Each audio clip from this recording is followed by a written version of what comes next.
Evidence for this comes from multiple sources. Local residents reported seeing and hearing the crash around 10:30 p.m. They saw fire in the forest. Some even tried to investigate but were turned away by armed men in the area. When they reported this to authorities, they were ignored. Their testimony wasn't included in the official timeline. Search aircraft flew over the crash site multiple times during the day on September 18th. Pilots later admitted they saw smoke but were told to keep searching further north, along the expected flight path. When one pilot insisted he'd spotted something in the southwest area, he was ordered to continue the original search pattern. By the time permission was given to investigate the smoke, it was afternoon. Who gave these orders? Who decided that searchers should focus on the wrong area despite evidence pointing elsewhere? The official investigation never asks these questions. The search delays are attributed to the difficulty of air search in forest terrain. But 9 miles from a major airport with smoke visible from the sky, in clear weather, that explanation doesn't hold up. Then there's the question of who reached the crash site first. The official record says rescue teams arrived around 3 p.m. and immediately found the wreckage. But local witnesses tell a different story. They describe seeing vehicles in the area earlier in the day, possibly as early as mid-morning. They describe armed men who appeared to be searching the forest, who told locals to stay away. If this is true, it means someone found the crash site hours before the official rescue team arrived. Someone who had time to search the wreckage, remove evidence, possibly even search the bodies. And then they left, allowing the official teams to discover the site later and find only what they were meant to find. Harold Julian's survival complicates this timeline. If the crash site was found and searched early in the day, the searchers would have encountered Julian, alive and able to talk. Which means either the early search didn't happen, or the people conducting it deliberately left him there to die. Both possibilities are horrifying. Consider what Julian could have revealed with immediate rescue and proper medical care. He was conscious and lucid in the hours after the crash. He could have described exactly what he saw, heard, and felt. He could have confirmed or denied whether there was an explosion or gunfire.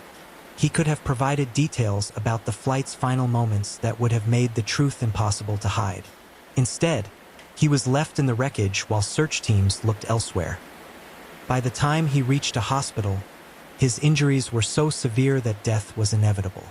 His testimony became fragmentary, dismissed as the confused memories of a dying man. Whether this was intentional or merely a tragic result of search delays is impossible to prove. But the pattern fits too neatly with a cover-up to be coincidence. And then there's the matter of the radio. The Albertina had multiple radio systems, including an emergency beacon that should have activated automatically on impact. This beacon would have allowed search teams to locate the wreckage within hours, possibly minutes. The investigation found that the emergency beacon failed to activate. Why? Mechanical failure is possible. But the beacon system on a DC-6 is robust and simple. It's designed to survive crashes. For it to fail completely suggests either catastrophic damage to that specific system or deliberate sabotage before the flight.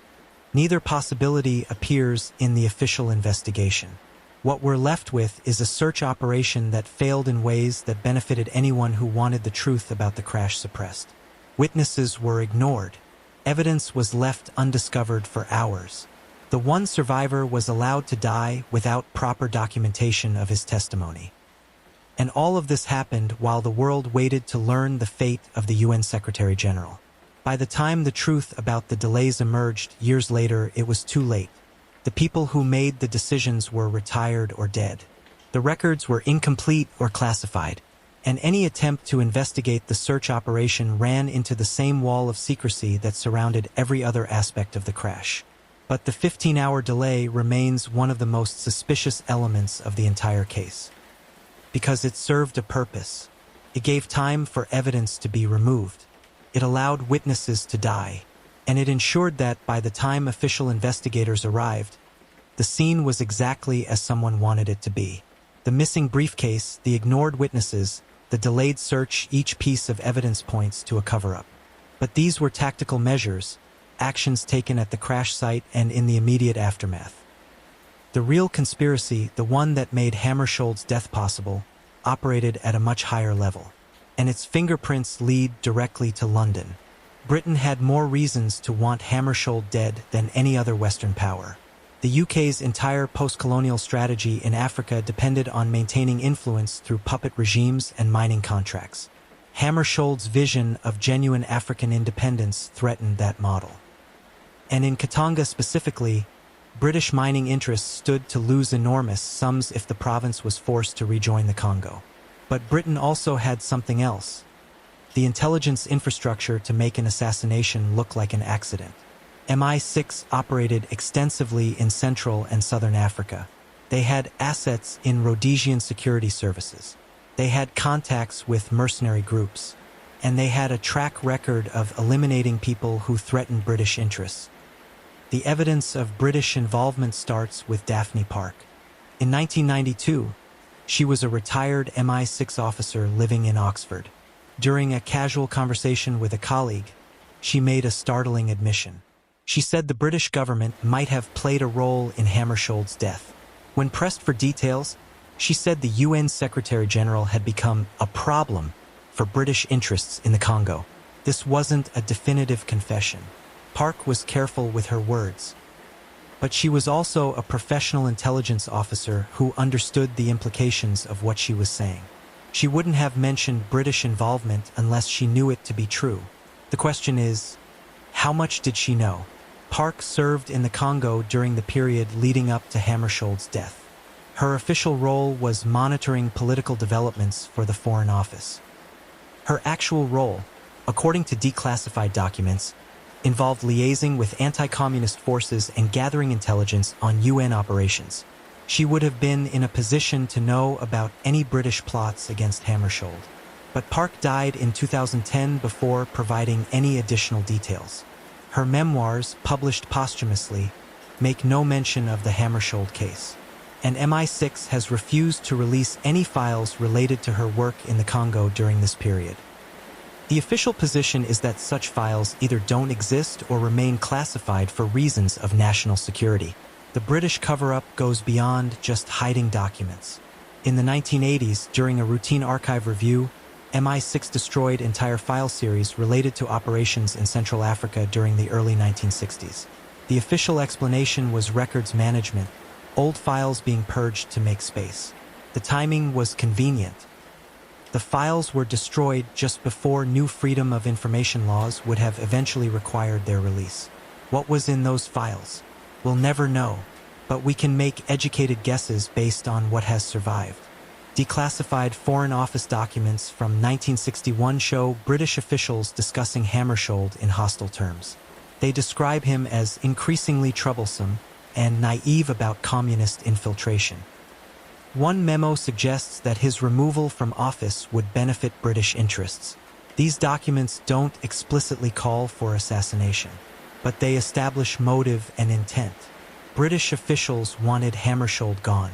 They believed his policies threatened their interests, and they had the means to act on that belief through intelligence services with a proven willingness to conduct covert operations.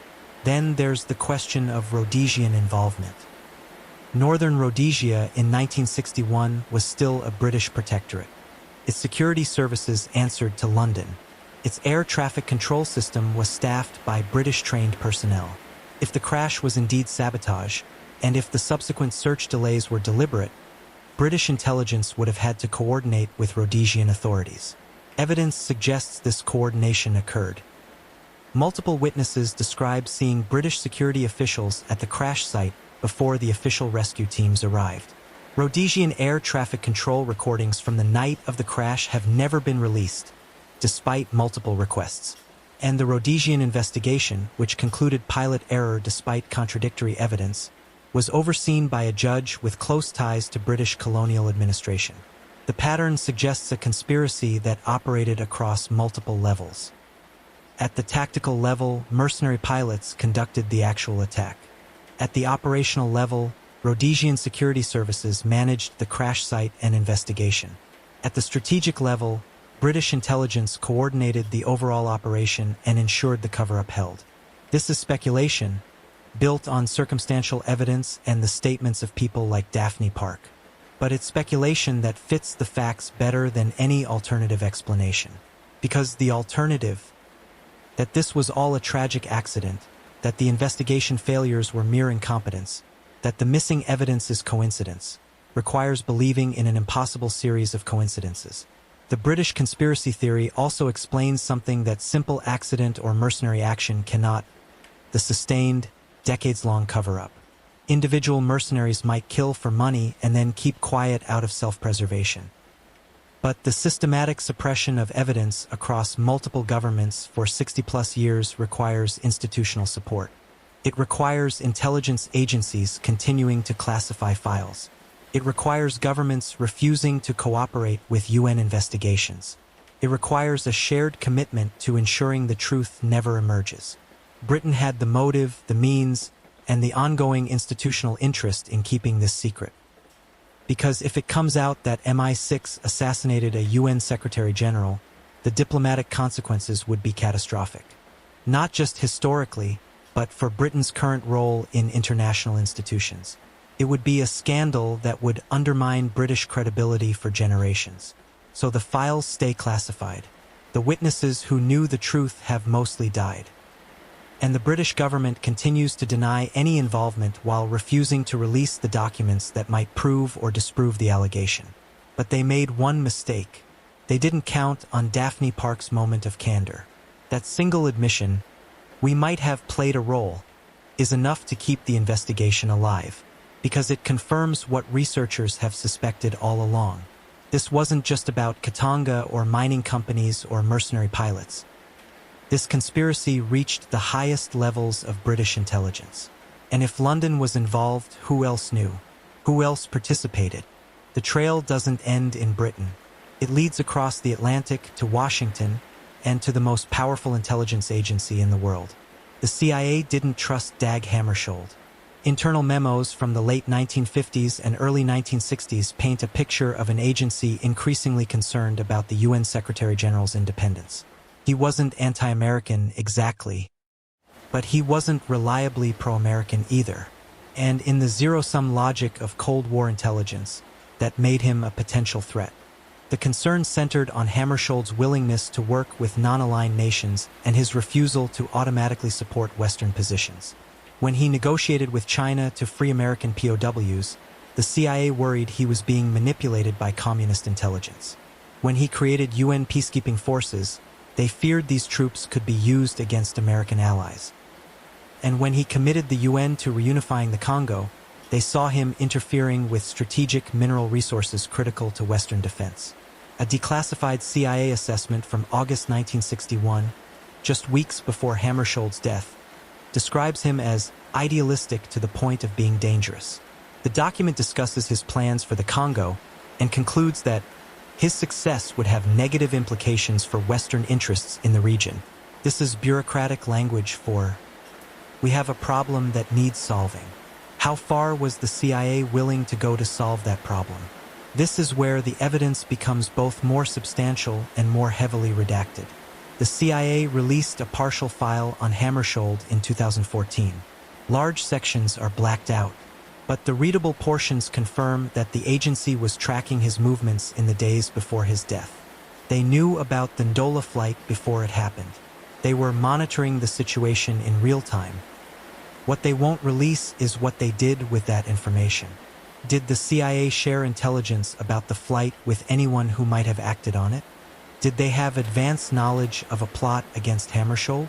Did they participate in planning or executing such a plot? The redacted sections might answer these questions. But the CIA's position is that releasing this information would compromise intelligence sources and methods, even 60 years later. There's another piece of evidence that points toward CIA involvement. Charles Southall, the NSA officer who heard radio communications suggesting Hammarskjöld's plane was shot down, didn't just hear those transmissions by accident. He was part of a larger signals intelligence operation monitoring the Congo crisis. And that operation was coordinated with the CIA. Southall describes immediately reporting what he heard to his superiors. His report would have been shared with other intelligence agencies, including the CIA. This means that within hours of Hammarskjöld's death, American intelligence knew, or at least strongly suspected, that he had been shot down. Yet the official U.S. position supported the pilot error conclusion. Why would American intelligence suppress evidence of an assassination? One possibility: they knew about the plot beforehand and chose not to stop it. Another possibility: they were actively involved. A third possibility: they discovered the truth after the fact and decided that revealing it would create diplomatic problems worse than covering it up. Any of these scenarios requires a level of CIA involvement that goes far beyond passive observation. Then there's Allen Dulles, CIA director in 1961. Dulles was a Cold War hardliner who believed in using any means necessary to counter Soviet influence. He had authorized coups, assassinations, and covert operations across the developing world. He had a particular interest in the Congo, which he saw as a critical battleground in the struggle for African resources and political allegiance. On September 16, 1961, one day before Hammarskjöld boarded the Albertina, Dulles met with senior CIA officials to discuss the Congo problem. Notes from that meeting remain classified. We know the meeting happened because it appears in Dulles's official schedule. We don't know what was discussed because the substance is still secret. Was Hammarskjöld mentioned in that meeting? Were options for dealing with him discussed? Did anyone present know that he would be dead within 36 hours? These questions can't be answered without access to the meeting notes. And those notes, if they still exist, remain locked in CIA archives. The pattern across multiple documents is consistent. The CIA viewed Hammarskjöld as problematic. They were tracking his movements. They had advanced knowledge of his fatal flight. They heard intelligence suggesting he was shot down. And then they supported a cover story that contradicted their own information. This doesn't prove CIA involvement in the assassination, but it proves they knew more than they admitted. And it raises a disturbing possibility: that American intelligence allowed a UN Secretary General to be killed because they believed his death served American interests. The relationship between the CIA and the mercenary pilots operating in Katanga provides another connection. These pilots weren't just hired guns working for mining companies. Many had previous relationships with Western intelligence agencies. They had been recruited for covert operations in other conflicts. They had secure communication channels with CIA and MI6 stations across Africa. If the CIA wanted Hammarskjöld's plane shot down, they wouldn't have needed to send American operatives. They could have simply passed information about the flight to assets already in theater. A payment to the right mercenary pilot. A quiet conversation about targets of opportunity. Plausible deniability while achieving the desired outcome. Is this what happened? The evidence is circumstantial but suggestive. Multiple mercenary pilots had CIA connections. The pilot suspected of shooting down the Albertina, Jan van Rissegem, had previously flown missions that benefited Western intelligence interests. And the intelligence network tracking Hammarskjöld's movements that night included CIA assets. But proving a connection between CIA information and mercenary action would require access to operational cables from September 1961. Those cables, if they exist, remain classified. The CIA's position is that releasing them would reveal intelligence sources whose protection is still necessary. 65 years later, they're still protecting sources involved in events from 1961. What could be so sensitive that it requires eternal classification? The obvious answer: proof of American involvement in assassinating a UN Secretary General. Such proof would be diplomatically catastrophic. It would undermine American moral authority. It would call into question decades of U.S. foreign policy.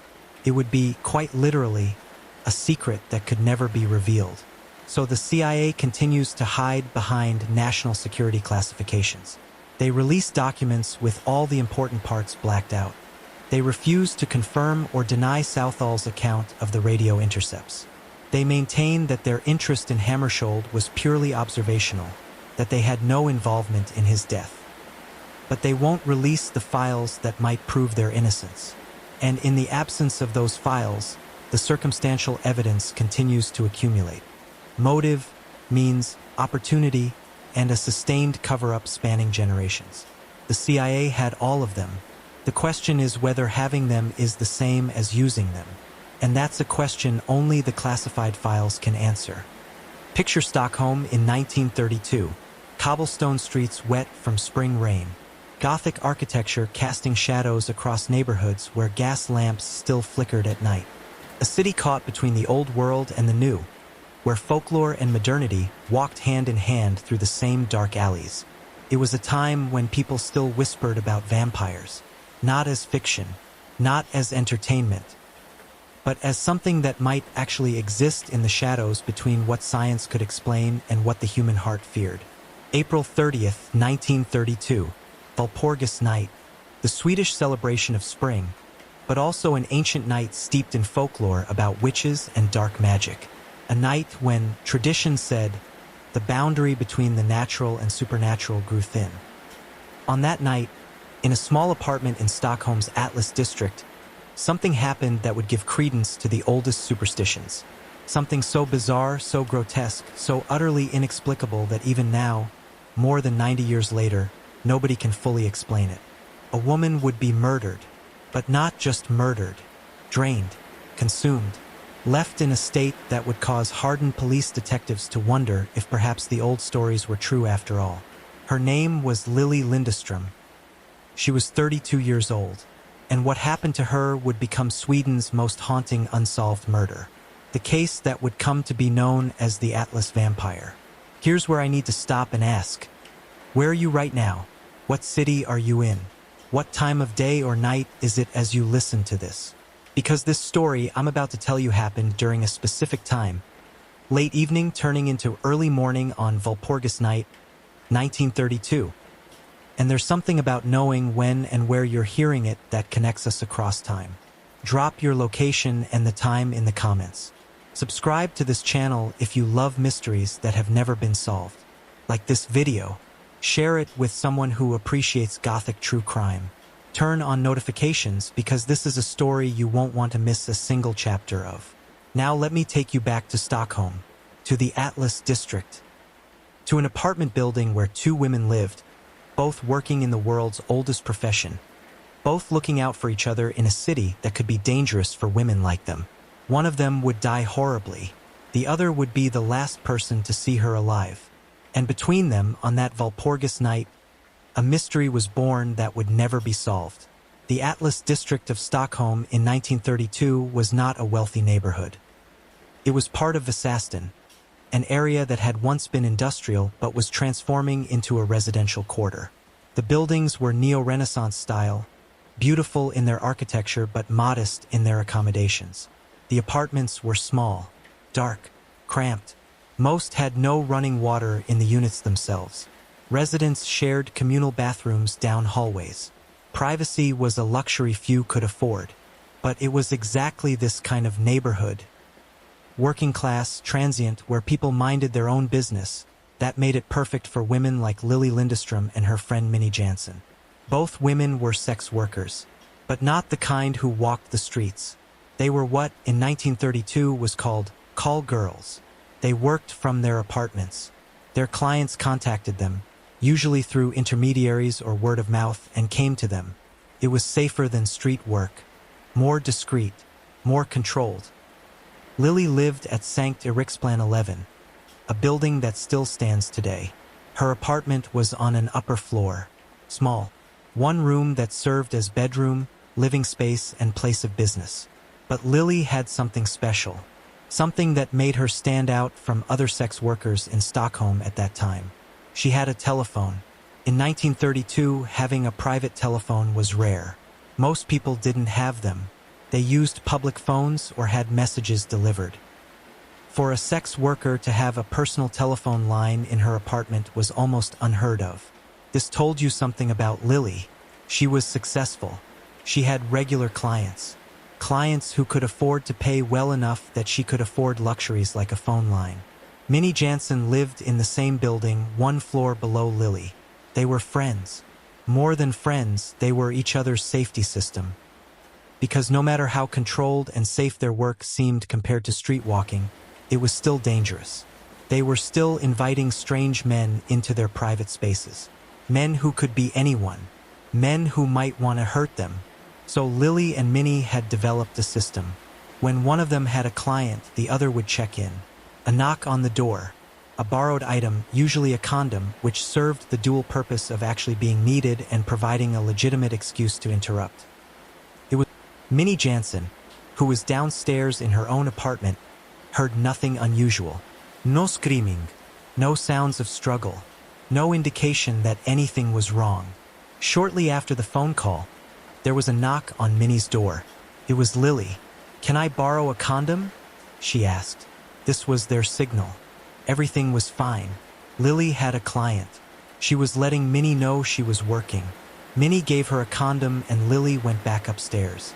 A short while later, perhaps 20 or 30 minutes, there was another knock. Lily again. "The first one broke," she said. "Can I have another?" Minnie gave her a second condom. Lily smiled, thanked her, and went back upstairs to her apartment. That was the last time Minnie Jansen saw her friend alive. The next day was May 1st. Walpurgis night had passed into May Day. Stockholm was celebrating spring. People were out in the streets, enjoying the carnival-like atmosphere that traditionally followed Walpurgis night. Minnie assumed Lily was out celebrating too, or sleeping late after a busy night. May 2nd passed. Still no sign of Lily. May 3rd. Still nothing. By May 4th, Minnie was worried. She went upstairs and knocked on Lily's door. No answer.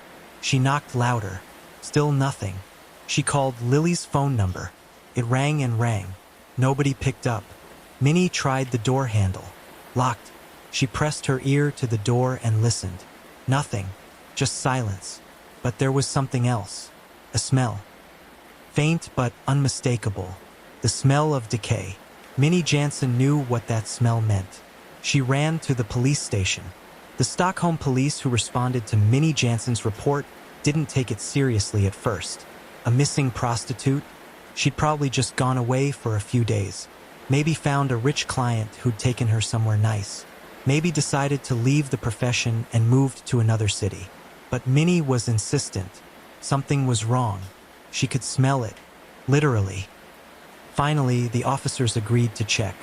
They went to Sankt Eriksplan 11, climbed the stairs to Lily's apartment, knocked on the door. No answer. They could smell it too now. That sweet, sickly smell of decomposition. They broke down the door, and what they found inside would haunt them for the rest of their lives. Lily Lindeström's body lay face down on her bed, completely naked. Her clothes were folded neatly on a chair beside the bed, shirt, skirt, undergarments, all carefully arranged. Her head rested on her left arm. There was blood on the bed beneath her head, a large wound on the right side of her skull. But it was what they noticed next that made this more than just another tragic murder. Her skin was pale, unnaturally pale, almost white, and when the police doctor examined her body, he made a discovery that would give this case its infamous name. Lily Lindeström had been drained of almost all her blood. The autopsy of Lily Lindeström was conducted by a Stockholm medical examiner who had seen many murder victims in his career, but he'd never seen anything quite like this. Cause of death: blunt force trauma to the head. 3 heavy blows, likely from a pipe or similar rounded, heavy object. The blows had crushed her skull. She would have died quickly, probably unconscious from the first blow. But that wasn't the disturbing part. The disturbing part was what had happened after she died. Lily's body contained almost no blood. Her heart, her major blood vessels, her organs, all were pale, empty, drained. Yet there were no puncture wounds, no cuts beyond the head trauma, no obvious point of drainage. Her neck showed traces of saliva. Someone had licked her, kissed her, tasted her. Evidence of recent sexual activity was obvious. A condom was found still protruding from her anus, suggesting she'd been killed during or immediately after sex. Semen was collected. In 1932, this meant nothing for identification purposes. DNA testing was still decades away, but it confirmed what they already suspected. Her killer had been intimate with her before murdering her. The time of death was estimated at 2 to 3 days before discovery, which meant she'd been killed on May 1st or 2nd. Most likely the night of April 30th or early morning May 1st, right around the time Minnie had last seen her. But the question that consumed the investigators was, how had the killer drained her blood? And why? 6 weeks after Lily Lindstrom's body was discovered, police made another finding that would cement this case's macabre reputation. In the kitchen area of Lily's small apartment, investigators found a gravy ladle. It was dented, damaged, and it had dried blood on it. The blood was tested. It matched Lily's blood type. The implications were horrifying. The killer had used the ladle to collect Lily's blood. And based on the amount of blood missing from her body, he'd used it multiple times, filling it, consuming it, filling it again. How he'd extracted the blood without any obvious wounds remained a mystery. Some investigators theorized he'd positioned her body to allow blood to drain from the head wound into some kind of container. Others thought perhaps he'd used the ladle to scoop blood directly from her mouth or nose as it pooled there. But the most disturbing theory was simpler. He'd drunk it while she was still dying, while her heart was still pumping, while blood was still flowing from her crushed skull. The Swedish press had been covering the case since Lily's body was discovered. But it was the discovery of the gravy ladle that gave them the name that would stick forever. Vampirmordet, the vampire murder, and the unknown killer became known as Atlas Vampiren, the Atlas Vampire. Stockholm had a monster, a real one, not from folklore or legend, but walking the streets, looking like anyone else, hiding among the population. And nobody knew who he was. Let's return to that apartment and examine what investigators actually found. The room was small, perhaps 12 by 15 feet. One window looking out onto the street below. A bed, a chair, a small kitchen area with a sink and hot plate, a wardrobe. The bed was where Lily's body had been found, face down, left arm under her head, right arm at her side. The bedding was relatively clean. There wasn't the massive amount of blood you'd expect from someone who'd had their skull crushed, which suggested the killer had been careful, had controlled the blood flow, had perhaps even cleaned up after himself to some degree. Lily's clothes on the chair were folded with care, not thrown, not ripped off in passion or violence. Folded. This suggested she'd undressed herself, prepared for sex. The client hadn't torn her clothes off in a frenzy. There were no signs of struggle in the room. No overturned furniture. No scratches on the walls or floor. Nothing broken except that gravy ladle, which meant Lily probably hadn't fought back. Either she'd been taken by complete surprise, killed with that first blow before she could react, or she trusted her killer enough not to see it coming. The condom found protruding from her body was examined. Contained semen. But in 1932, that was as far as the analysis could go. Fingerprints were found throughout the apartment. On doorknobs, on the wardrobe, on the bed frame, on the gravy ladle. But in 1932, fingerprint databases were limited. Unless the police had a suspect to compare the prints to, they were useless. Hair was found that didn't match Lily's. Male hair, probably from the killer. Again, useless without DNA technology. The crime scene was, in many ways, a forensic goldmine. But the technology to properly analyze it wouldn't exist for another 50 years. The Atlas Vampire had left behind everything investigators would need to identify him. Except he'd left it 50 years too early. The Stockholm Police Department threw substantial resources at the Atlas Vampire case. It was sensational. The press was all over it. The public was terrified. There was pressure from politicians, from civic leaders, from everyone to catch this monster. Detectives began interviewing everyone in the building at Sankt Eriksplan 11. Had anyone seen a man entering or leaving Lily's apartment on the night of April 30th or morning of May 1st? No. Nobody had seen anything unusual. Had anyone heard anything? Screaming? Sounds of struggle? Heavy footsteps? No. The building had been quiet that night. How was that possible? How could someone murder a woman, spend time draining her blood, and leave without anyone noticing? The answer probably lay in the nature of the building and the neighborhood. People in the Atlas district minded their own business. They didn't ask questions. They didn't spy on their neighbors. And on Walpurgis night, many people were out celebrating. The building may have been emptier than usual. The investigators moved on to interviewing Lily's known clients. Minnie Jansen provided names, descriptions, details about men who'd visited Lily regularly.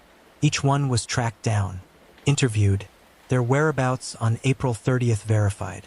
Some had alibis, some didn't. But none of them seemed likely suspects. None of them matched the fingerprints from the apartment. None of them had any known history of violence. Most were respectable men, businessmen, professionals, married men visiting a discreet call girl. The investigation expanded to the broader sex worker community in Stockholm. Had anyone else had experiences with violent clients? Anyone who'd expressed interest in blood? Anyone with strange requests? A few names came up. A few suspects were investigated, but nothing stuck. Before we go further, I need to pause and ask, are you still with me? What time is it where you are now? Where in the world are you listening from?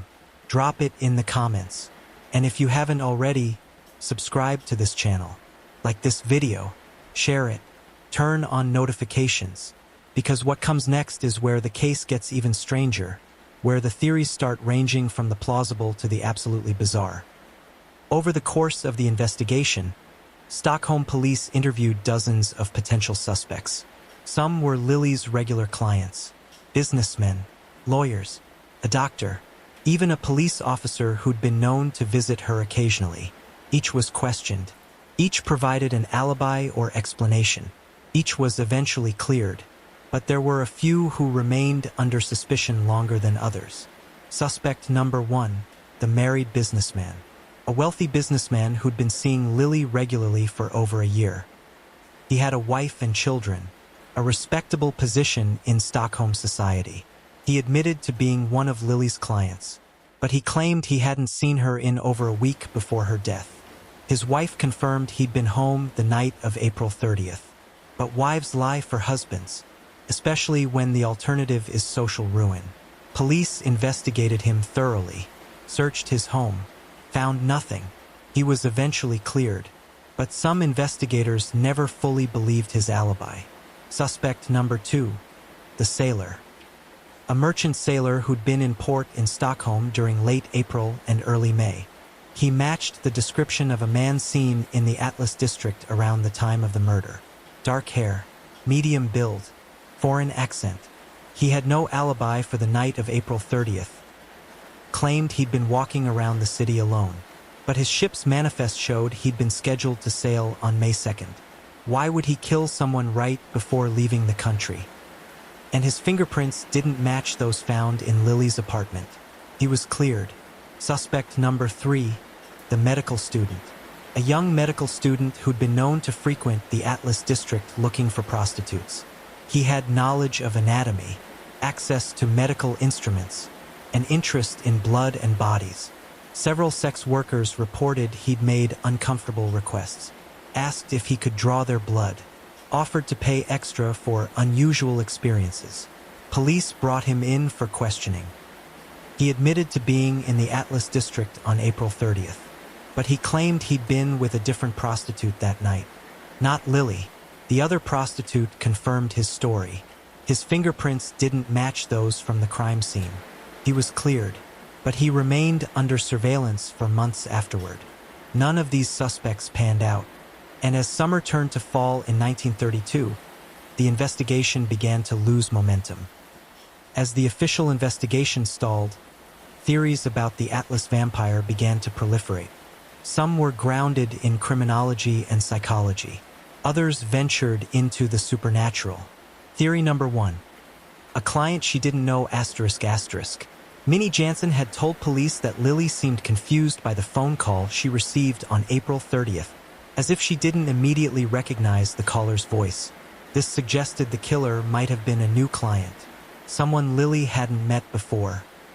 But Lily was careful about new clients. She usually required references. She didn't give her phone number to strangers. So how had he gotten it? Theory number 2. Someone with medical knowledge. The precision with which the blood had been drained suggested someone with medical or anatomical knowledge. A doctor, a medical student, a butcher, someone who understood how blood flows through the body. But how many doctors or medical students would be visiting prostitutes? And of those who did, how many would have the knowledge and inclination to commit such a bizarre crime? Theory number 3. A police officer. This was the darkest theory, the one that made the investigation itself uncomfortable. What if the killer was a police officer? That would explain why no arrests were made, why the investigation seemed to stall, why certain leads weren't pursued as vigorously as they should have been. A police officer would know how to avoid leaving traceable evidence, would know how to manipulate an investigation, would know how to cover his tracks. The theory gained traction when it was revealed that at least one police officer had been a client of Lily's. He was investigated, cleared. His colleagues vouched for him, but suspicion lingered. Theory number 4. The real vampire. And then there was the theory that the Swedish press loved and the police hated. What if the killer really was a vampire? Not metaphorically. Actually, it would explain the drained blood, the lack of witnesses, the seemingly supernatural ability to avoid capture. Folklore experts were consulted. They noted that Walpurgis Night was traditionally associated with supernatural activity, that vampires were said to be most active during liminal times, transitions between seasons, between day and night. The theory was ridiculous. Obviously, wasn't it? Modern criminologists and psychologists looking back at the Atlas vampire case have proposed another theory. The killer may have suffered from what's now called clinical vampirism or Renfield syndrome. This is a psychiatric condition in which individuals become obsessed with blood. They derive sexual pleasure from consuming it. They believe drinking blood gives them power or vitality. The condition is named after Renfield, a character in Bram Stoker's Dracula who eats living creatures to absorb their life force. People with Renfield syndrome typically progress through stages. First, they discover that drinking blood, even their own, produces a pleasurable sensation. Then they move to drinking animal blood. Finally, they escalate to human blood, often obtained through sexual encounters. The condition is rare, but it's real. And there have been documented cases throughout history. Fritz Haarmann, the vampire of Hanover, killed at least 24 young men in Germany in the 1920s, biting through their throats and drinking their blood. Peter Kürten, the vampire of Dusseldorf, killed at least 9 people in the late 1920s and early 1930s, drinking blood from their wounds. Both were active around the same time as the Atlas vampire. Could the Stockholm killer have suffered from the same condition? It would explain the blood drinking, the apparent sexual component, the lack of further similar crimes. Perhaps he satisfied his urges with that one incident and then controlled them afterward. Or perhaps he died shortly after. Illness. Accident. Suicide from guilt. We'll never know. By 1933, the Atlas vampire investigation had essentially gone cold. Police had interviewed hundreds of people, followed dozens of leads, spent countless hours analyzing the crime scene and evidence. But they had no suspect. No arrest. No conviction. The case file was moved to the Unsolved Murders section, where it remained for decades. Periodically, a new detective would pull the file, review it, try to find something previous investigators had missed. But the evidence from 1932 couldn't yield the secrets it held. Not without modern forensic technology. The fingerprints remained unmatched. The hair samples sat in evidence bags, useless without DNA analysis. The semen samples degraded over time. By the 1960s, most of the original investigators had retired or died. The witnesses who'd been interviewed in 1932 were old or deceased. Any chance of solving the case through traditional detective work was gone. The Atlas vampire had won, had gotten away with murder, had disappeared back into whatever darkness had spawned him. But the case never truly died. It lived on in Stockholm folklore, in late-night conversations, in the collective memory of a city that had once been terrorized by a monster it couldn't catch. Today, if you visit Stockholm's police museum, you can see evidence from the Atlas vampire case on display. There's a glass case containing items from Lili Lindeström's apartment, condom wrappers, photographs of the crime scene, a schematic diagram of her apartment layout. The gravy ladle, with its dried bloodstains, is the centerpiece. Dented, sinister, a mundane kitchen implement transformed into an artifact of horror. Visitors stand before the display case and stare. Some take photos. Some read the placard explaining the case. Most leave with an unsettled feeling, because the case is still unsolved. Because somewhere out there, or perhaps in a grave somewhere, is a person who killed Lili Lindeström and was never caught. The museum doesn't sensationalize the case, presents it factually. But there's something about seeing the actual physical evidence that makes it more real, more disturbing. This wasn't a movie. This wasn't fiction. A real woman died horribly. A real killer escaped justice. And all that remains are these artifacts behind glass. In 2012, a woman named Gloria Anderson wrote a blog post about living in the same building where Lili was murdered. Anderson lived on the opposite side of the building from where Lili's apartment had been.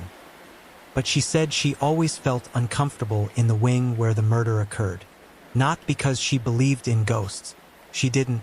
But because knowing what had happened there, knowing that someone had been murdered so horribly in that space, created an atmosphere she couldn't shake.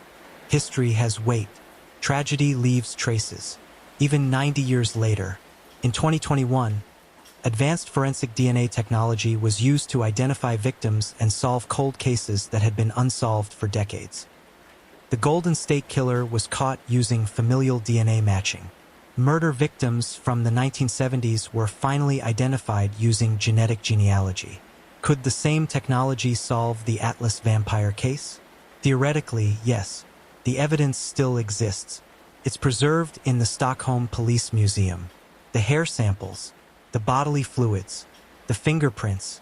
With modern DNA extraction techniques, it might be possible to develop a genetic profile of the killer. That profile could be run through genealogical databases. Familial matches could be found. Living relatives of the killer could be identified. But there are problems. First, the evidence is nearly 100 years old. DNA degrades over time. It's possible the samples are too degraded to yield usable genetic material. Second, the killer is almost certainly dead. He'd be over 110 years old if he were still alive. So finding him personally is impossible. But finding his descendants might be possible. And that could at least give Lili's story some closure. A name, an identity, an answer to who killed her. Third, there's the question of whether Swedish authorities want to invest the resources. The case is 92 years old. Everyone involved is dead. Justice, in the traditional sense, is impossible. But finding his descendants might be possible. And that could at least give Lili's story some closure. A name, an identity, an answer to who killed her. Third, there's the question of whether Swedish authorities want to invest the resources. The case is 92 years old. Everyone involved is dead. Justice, in the traditional sense, is impossible. But some cases demand answers regardless of practical considerations. The Atlas vampire is one of them. In all the talk of vampires and forensic evidence and unsolved mysteries, it's easy to forget the most important person in this story.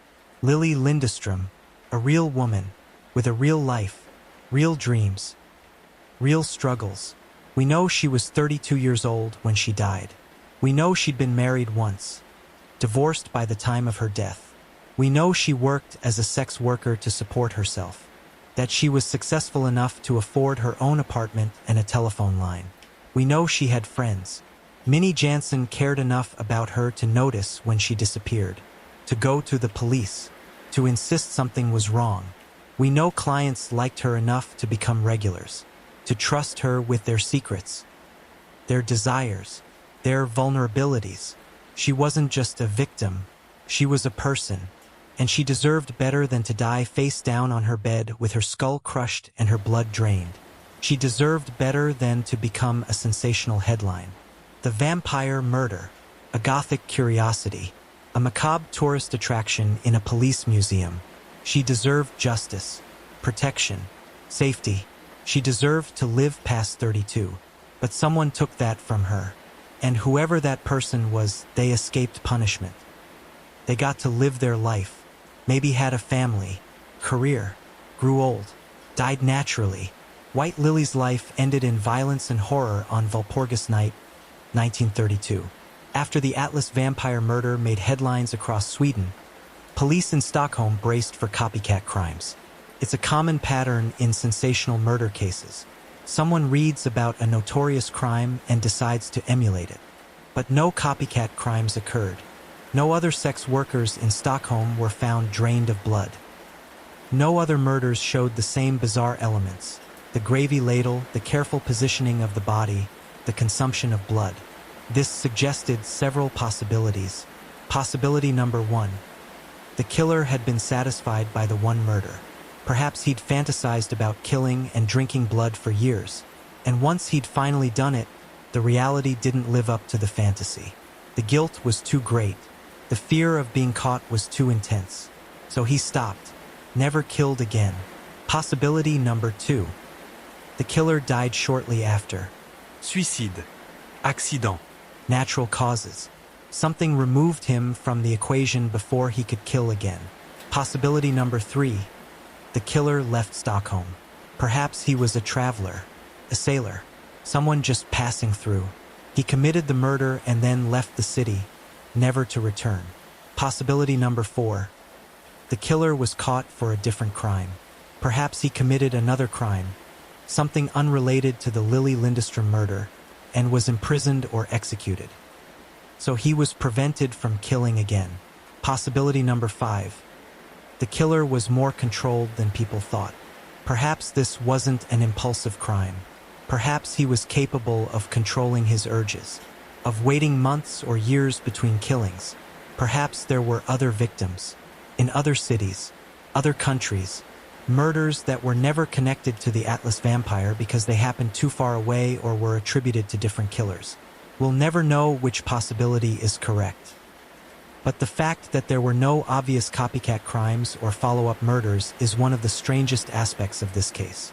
Most serial killers escalate. They kill again and again. The Atlas vampire killed once, or at least only once that we know of, and disappeared. In 2007, the Atlas vampire case experienced a brief resurgence of public interest. A Swedish documentary filmmaker requested access to the evidence. He wanted to see if modern forensic techniques could shed new light on the 75-year-old case. Permission was granted. Forensic specialists examined the evidence. They were able to develop a partial DNA profile from the hair samples found at the scene. But the profile was incomplete, degraded, not sufficient for definitive identification or database matching. They examined the fingerprints, enhanced them with modern imaging techniques. But without a suspect to compare them to, they were still useless. They analyzed the bloodstains on the gravy ladle, confirmed it was Lily's blood, but that was already known. The conclusion: the evidence was valuable but limited by its age and the lack of a suspect to compare it against. Unless someone came forward with new information, a family story, a confession from a relative, something, the case would remain unsolved. That was in 2007. It's now 2025. Another 18 years have passed. The evidence continues to age. The possibility of solving the case continues to diminish. But hope never entirely dies. The Atlas vampire case has had a lasting impact on Swedish culture and true crime history. It's referenced in crime fiction, TV shows, podcasts, YouTube videos. Musicians have written songs about it. Swedish musician Erik Malmberg released an instrumental track in 2007 titled Till min av Lily Lindström, in memory of Lily Lindström. The case appears in lists of the world's most mysterious unsolved murders. The Sweden's most famous cold case. They're Jack the Ripper, their Zodiac killer.